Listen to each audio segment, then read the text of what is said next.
Gran Turismo 4 as standard is a very open-ended game, which makes how you play it totally up to your interpretation.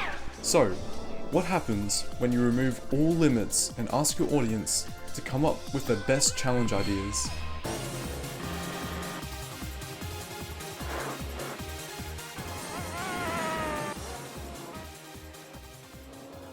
Here, I will be taking on a range of your suggestions, from the semi-realistic track builds all the way to cars that seemingly use technology that still hasn't come out yet.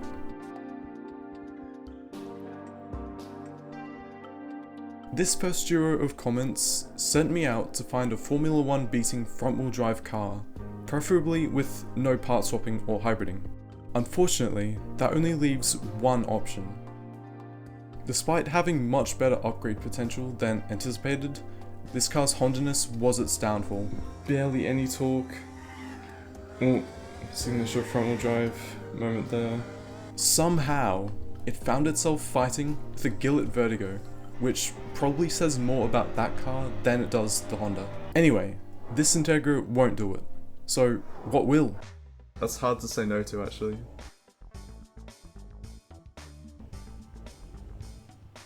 We're gonna make a front-wheel drive Ferrari. So yeah, first order of business, we cannot go below 550 kilos, I think, is the cutoff. So we'll get 575. Okay, yeah, that's perfect because it's also the name of a Ferrari. Fiat 575. I'm gonna call it that. Screw it. How do you get a car like this to weigh 575 kilos? Remember what I said earlier about inventing technology that hasn't come out yet? But yeah, all that is left for us to decide now is what comically oversized engine we can jam into this paper Fiat. We could go for the coupe engine, although it is turbocharged, so it's probably not gonna have the smoothest power band. Man, it's gotta be a V8 though, right? Like, that's the entire appeal of Ferraris. This is a V16, so probably not. Although a front-wheel drive V16 actually sounds pretty funny. Oh, there's the Storm V12. 7-liter V12. Okay, yeah, it works. It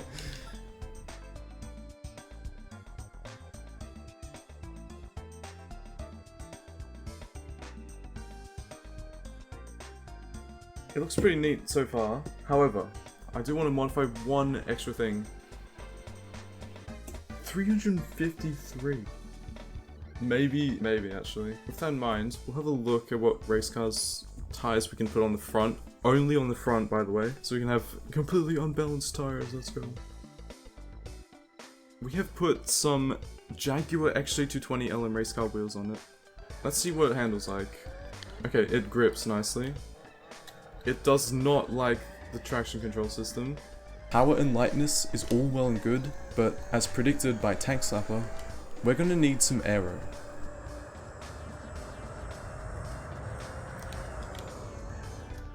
Huh. Okay, so basically, if you want to turn in better, just mash the brake pedal and then just instantly accelerate. It is lifting up at the front. That's not what you'd want in a front-wheel drive car. Although we do take a very wide line. Extremely good brakes as well. Okay. So there is lots to love about this, and there is definitely glaring issues. And I think we're going to need more front downforce than rear. Imagine doing this in real life, like the G-forces you'd experience in this thing. Now probably reaching the cost of an actual F1 car, the Fiat 575 was ready to dive into a world of problems. Yep, obviously a Chaparral 2J in the white and purple color scheme. 4-point race. This is going to be my downfall, the launch here. This is the worst part.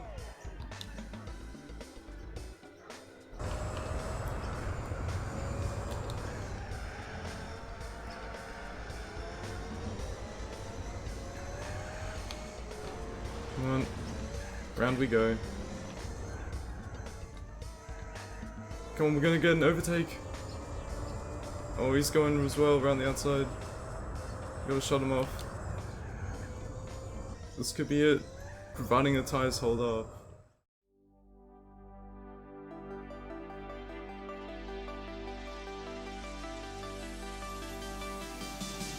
Orange tires, At the end of lap 3, this is not good. Oh, lift off. Even though I have more front downforce than rear. These racing hards felt like worlds apart from the soft tyres. Going through low speed hairpins felt like torture, but more terrifyingly, the new tyres would do this. Okay, we're much closer now though. Oh, for God. No. Keep in mind, the 575 has tons more front downforce than rear, so that is very concerning. All of this while the Formula 1 was getting quicker and quicker. At this point, the car was essentially maxed out, having little room for more downforce and power without upsetting the tyres. So here we are, the final assault.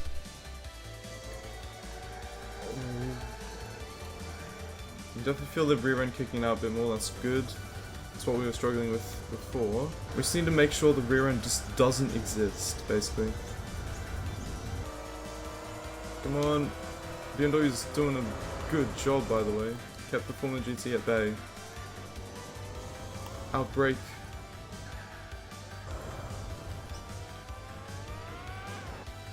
Oh my god, this is so painful. Oh, we're wheeling with the front wheel drive, that's not good.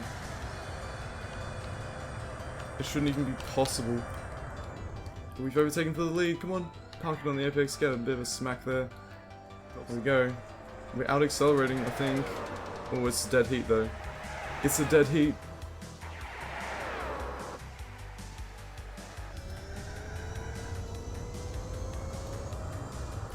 Okay, here's where we lose 2.5 seconds.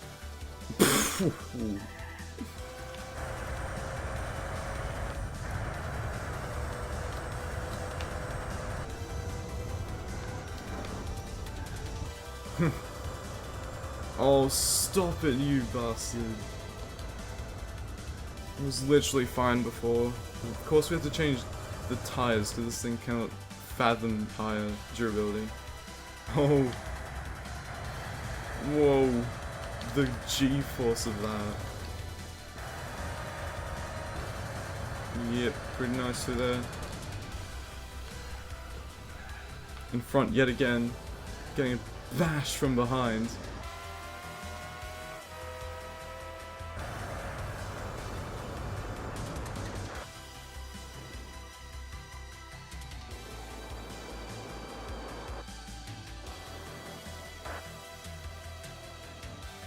Come on, son. 1.823 seconds. It's gonna be a lot less now. Oh, held up. Nicely done there, laps. Laps 1 to 5 were a constant back and forth, but inevitably, the 575 had disintegrated its front tyres. Now began the agonizing wait for the F1 car to dive into the pits, all while keeping pace at full focus. Lap 6, lap 7, and still nothing. Is this challenge even possible? Were words uttered in my head. But just as I was saying that,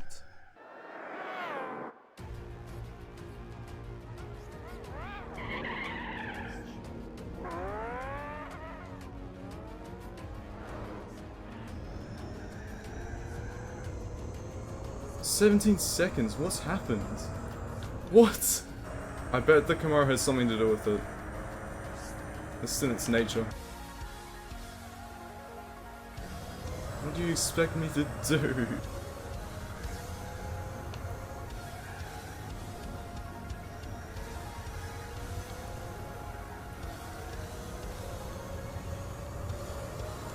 Oh wait, that looks like a crash, look. That's a massive moment for the Formula. What has happened? What has happened? We're gonna go for first, come on! Oh my god, the drama. The absolute drama of this race. What is going on? Suzuka always bringing the heat, I'm telling you. Turn of events.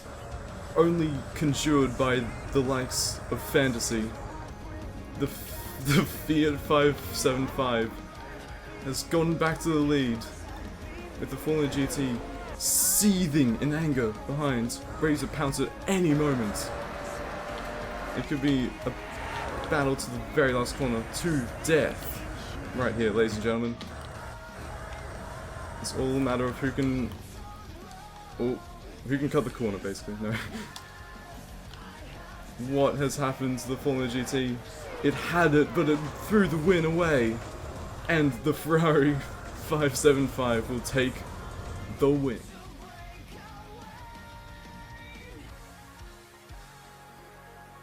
Is it possible to tame a supercharged Mustang on Ice Arena? If the Gran Turismo 4 AI is anything to go by, then no, thanks for watching. But to answer this question, we had to beat the Ice Arena hard event with a Mustang, but not just any Mustang, as this one comes with an extreme oversteer package, or 100 front, 70 rear downforce. Honestly, I've heard that in Gran Turismo 3, this is one of the best rear-wheel drive cars on the snow.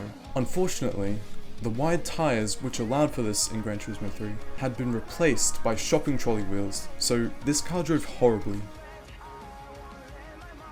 You can barely notice the downforce though, because, well, it's snow. One more thing that ruined the experience was the good old GT4 penalty system, which, while bad here, would be nothing in comparison to the pain felt later. Forgot about those damn penalties, dude. Get it with no. Put the power down, 600 horsepower. Supercharged Mustang to the lead. I'm waiting any minute now for the Corolla to... Oh, they're right on cue, basically. And I get a penalty. It hates that exit so much. That's like the only point where I remember it has like 100 downforce. Somehow we don't get a penalty.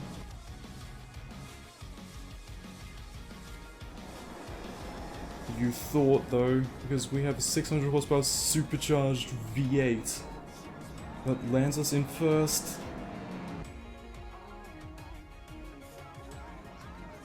We just got shoveled. This thing's got a massive shovel in the front. Apparently it could like terraform the track, but you know, not something that's possible, sadly.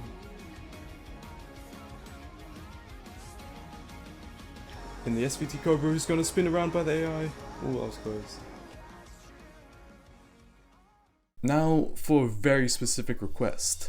This one ended up being quite a gamble, as instead of taking a sensible route and going for something like an MG or Toyota Volts, I ended up going for this.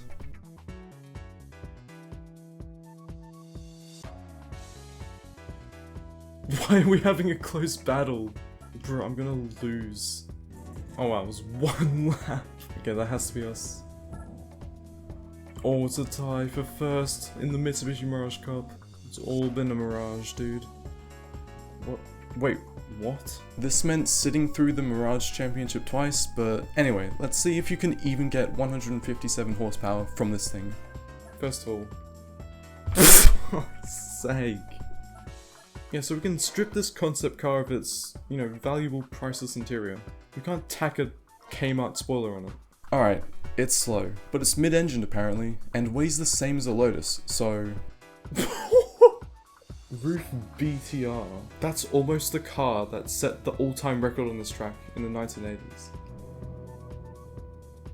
The same issue that plagued the Fiat 575 hit this car hard, that being tyre wear, especially across a whole 2 laps of the Nordschleife.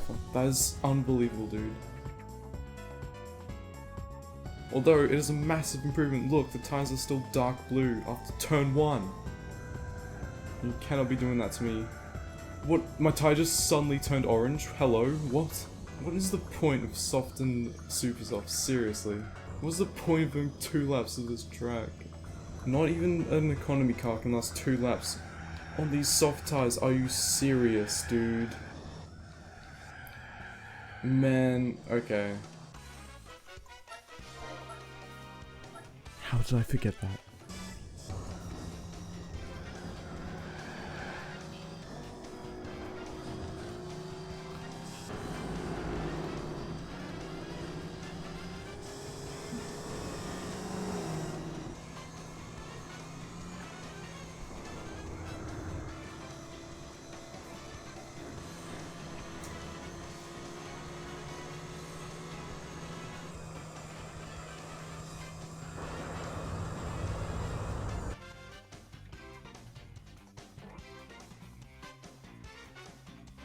even on the mediums, I think we're probably up on our last escapades. Maybe because of that little bottle I put in the back of the car, but also this thing is dialed in. Sip, sip, sip, sip, sip. Take that protein shake. You know what, we're coming up to 750. Okay. Exact same lap as last time. I do have another bar of, well, half a bar of nitrous. Use that to good effect, I bet. Obviously within 157 horsepower. For the majority of the lap, I am well under 157. What is in this car to cause this tire wear? Like, every single race car can last 2 laps in mediums on this track.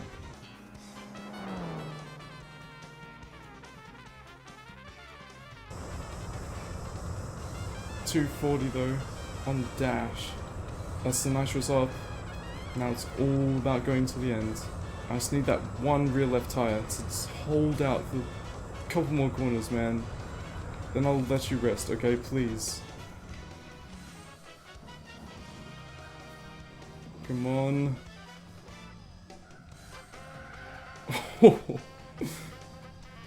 That has to be it. Come on, surely. 180 points. 1538. Easy, dude. Get in there. Mitsubishi I with 140 horsepower can do it. All that for 500 credits. Give it up for the Mitsubishi I. Can you beat Supercar Festival against opponents with F1 engines? I love this thing. What we can do to make it even better? Supercharge it. And then CN wheels just to annoy people. This looks like some of those Midnight Club wheels. Like the first couple of options you get on Midnight Club. And now, we will be meeting our opponents. So, obviously, judging by the colours, those aren't correct names. That's all well and good for the actual supercars, whose power only marginally increases with the F1 engine, but what if you bring in a car that has crazy power multipliers, like this one? Well, you get a 2,600 horsepower Skyline, a far cry from the piddly Celine I chose. Driving something like this on sports tyres after the racing slick Mitsubishi took much getting used to. Yeah, I think I'm driving on like a freshly mopped floor or something. I'm not getting any traction. I'm going again. The sound.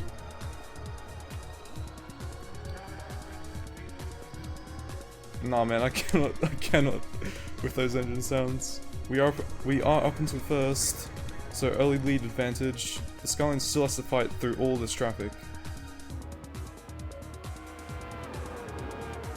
Alright, it's already a duel between me and the white Nissan. Dude, look at that. Okay.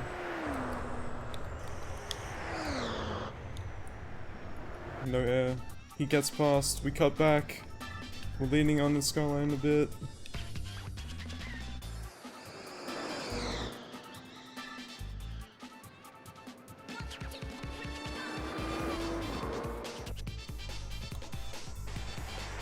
And he's gone. Oh no, he's not.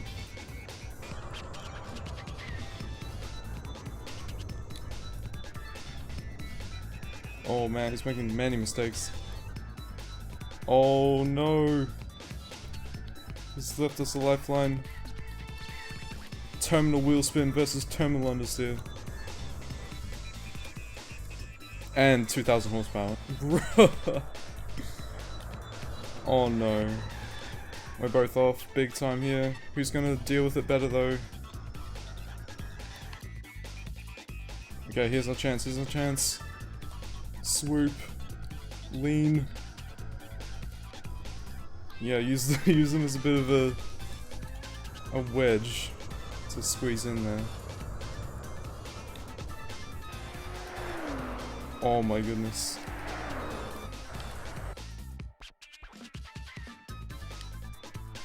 No.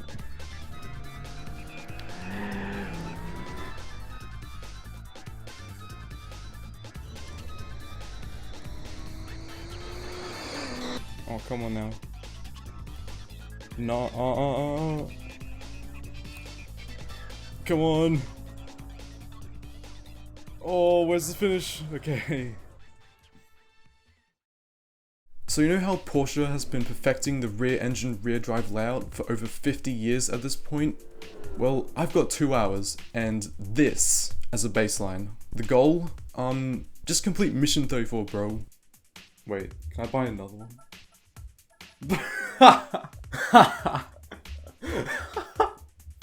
Why can you do that? Well, which one do we choose, really? From my understanding, there wasn't any caveats aside from using the pattern.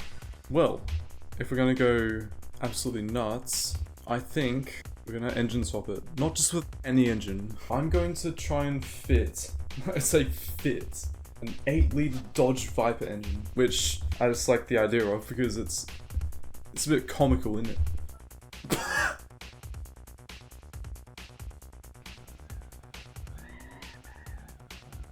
I did sort of forget that in the 1880s they didn't have differentials or anything like that. However, this has not helped. So I took some cues from the world-beating GT3 RS, and so began the pursuit for driving perfection. You are now going to be christened the Mercedes-Benz A160. The fact now is, we can do this.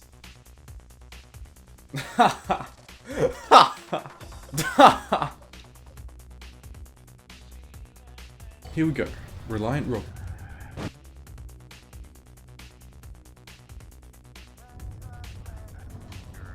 Oh my... Nothing can fix the fact it's from the 1880s, okay?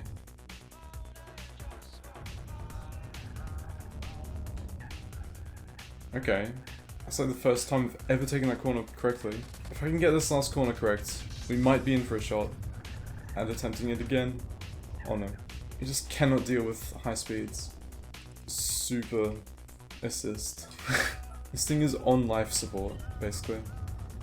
Front ride height, 40. Wow, even stay straight for this, hang on. It's a new record, but... Going from Tsukuba to the Nordschleife is a bit of a jump for most cars, but in this thing, all the work that had gone into the suspension and brakes for a decent Tsukuba lap may as well have been for nothing, because, as we know, this track is brutal. The Nürburgring is where we sign off every new... 5, 4, 3, 2, 1, begin. Okay, so we don't have to worry about wheel spin, first of all. Now heading into turn 1, we can brake straight. It's actually insane. Oh, into the barrier. I think just... Oh, that's horrible. Going across a curb seems fine, until you remember you have one front wheel and you haven't actually gone over a curb. And by the time you realize that, the rear wheels launch you into the atmosphere. Oh, for God's sake. Every bump could shoot you in a random direction. Every slight turn needs to be meticulously assessed if you don't want to be paying for barrier repairs. And speaking of barriers... Oh, it's just waving. I hate that it full breaks you. What is that design? Oh, f.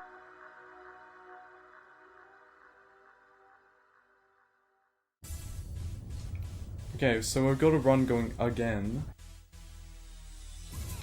Oh, fuck, not again. Oh. Oh, okay, one more good run. If not, then I give up. Seriously.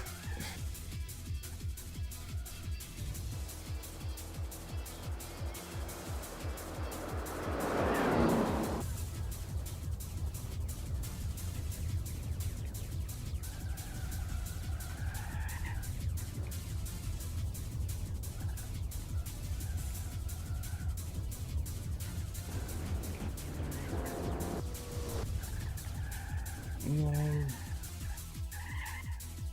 What?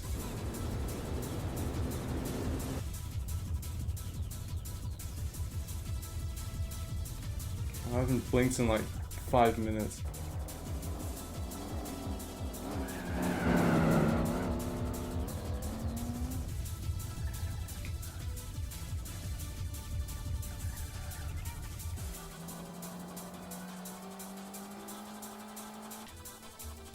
Okay, I have to pass. Oh no, why did you not steer?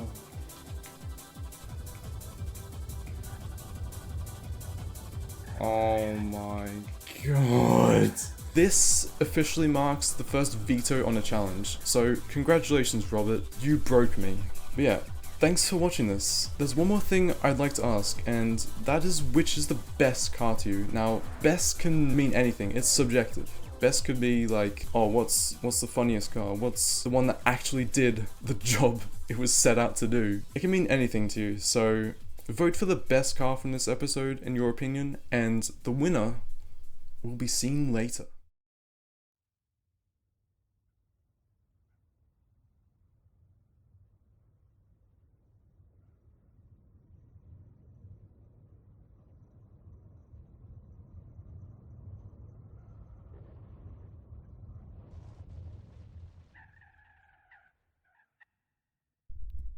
Why?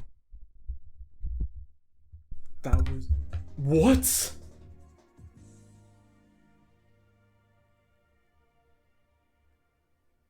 What?